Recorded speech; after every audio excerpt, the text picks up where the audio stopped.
Well, as parents, we want to believe that we can protect our kids from everything. And the stark reality is that's not always true. And that is why this next story is so important.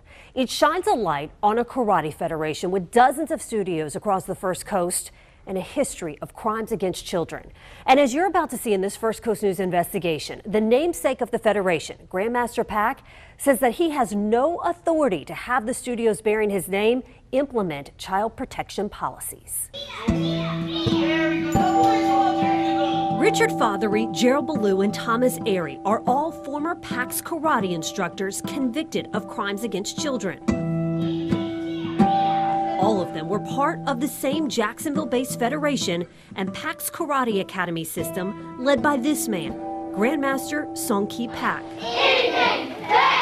It's a federation that has one of its highest-ranking masters, Craig Peoples, fighting civil allegations that he sexually abused 7 former students. Peoples runs the Kingsland Academy. How many of you, as a child, spent the night in Craig Peoples' bed with him?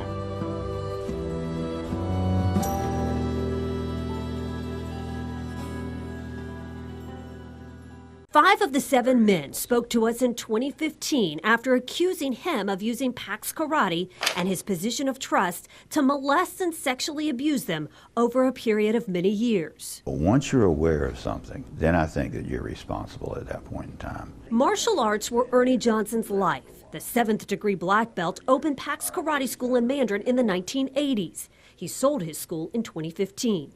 And then I really was pretty well forced out. Why? I wouldn't shut up about the fact that they wouldn't do anything. I wouldn't shut up about the fact that they were just ignoring the situation. He left the Federation after Brunswick District Attorney Jackie Johnson wrote this letter to the GBI in 2014, explaining that while there was sufficient evidence to proceed with criminal charges against Peoples for acts involving multiple victims, the state would be barred by the statute of limitations. Peoples has never been charged with a crime and denies the accusations. More than 5 years later, Peoples is still coaching children and still taking part in community festivals. And there is still no Federation child protection policy. Grandmaster Pack declined to talk on camera, but told us he has no oversight or legal control over the 30-plus academies that teach his technique. He says that's because they are independently owned and operated. While he doesn't charge a franchise fee to use his name, he does get a portion of the students' belt testing fees. If you can take somebody's money and provide accreditation or endorsement or legitimacy, you have an obligation to protect their children. And he continues to fail, even when confronted. Justin Conway is one of the 7 men who allege in this lawsuit that they were molested by Peoples. Have you ever molested a child? Never, no, that's ridiculous, and it makes me sick to even hear that and know that my name is on that paper at all. The 7 accusers are suing Peoples under Georgia's Hidden Predator Act. Their lawsuit claims he used sleepovers and out-of-town trips to sexually abuse them. In 2014, Conway and 2 others confronted Pack. They secretly recorded the conversation. He made me do things to him, and I trusted him, and I wasn't the only one. What do you expect? We don't know nothing about him, what they're going on.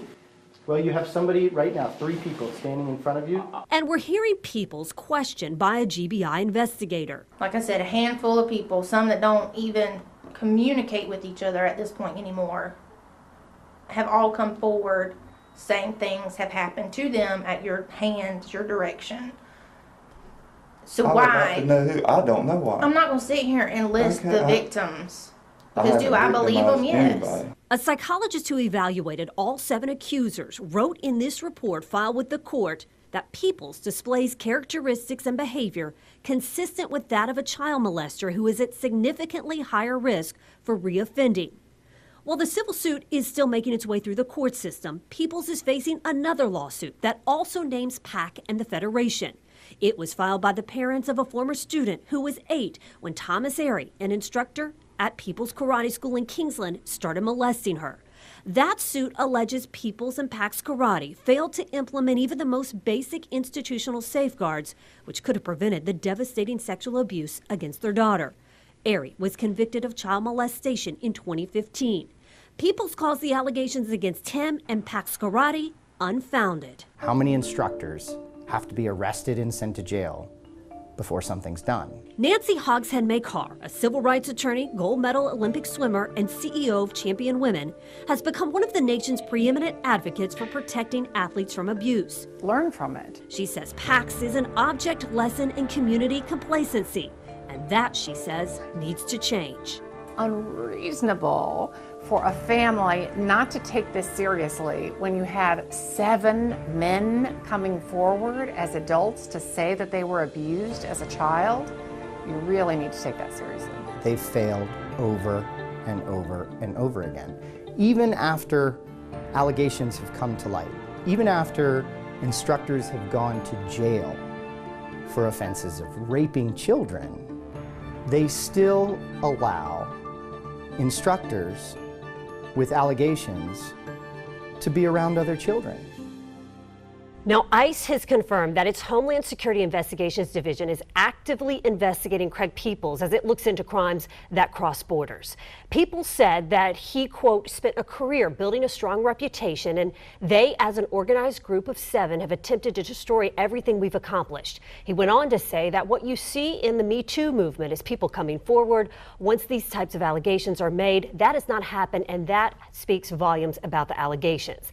Now, Peoples says that students are never left alone with the staff at the Kingsland School and that cameras are in place to protect all children. So I do want to point out that it is up to each individual PAC school to determine what, if any, child protection policy it has in place.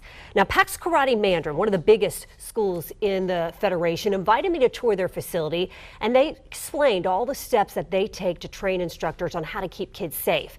And they're actually right now in the process of rebranding their whole school to Tersax Family Martial Arts Academy, in part because of the Pax scandal. And we have a lot more on this story and resources for parents. Just head to First Coast News.